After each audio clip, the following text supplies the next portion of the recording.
কবি প্রেমেন্দ্র মিত্রের লেখা কবিতা ফ্যান।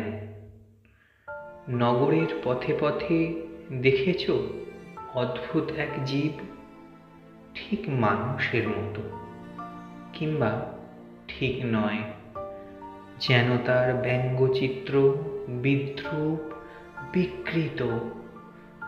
তবু তারা নড়ে চড়ে, কথা বলে, আর জঞ্জালের মতো জমে রাস্তায় রাস্তায় উচ্ছিষ্টে রাস্তা কুড়ে বসে বসে ধোকে আর ফ্যান চায়।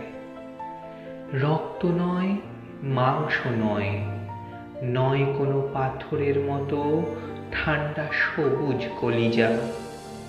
মানুষের সৎ ভাই চায় শুধু ফ্যান, তবু যেন সভ্যতার ভাঙে না কো ধ্যান।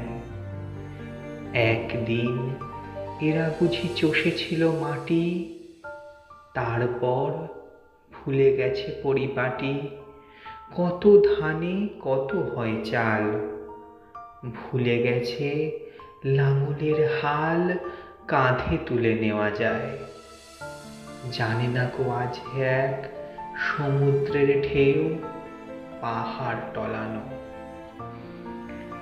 অন্ন ছেঁকে তুলে নিয়ে ক্ষুধা শীর্ণ মুখে যেই ঢেলে দিই ফ্যান, মনে হয় সাধি একি পৈশাচিক নিষ্ঠুর কল্যাণ। তার চেয়ে রাখি যদি ফেলে পচে পচে আপন বিকারে, এই অন্ন হবে নাকি মৃত্যু লোভাতুরা অগ্নি জ্বালাময় তীব্র সুরা। রাজপথে কচি কচি এই সব শিশুর কঙ্কাল, মাতৃস্তন্যহীন। দধিচির হাড় ছিল এর চেয়ে আরো কি কঠিন।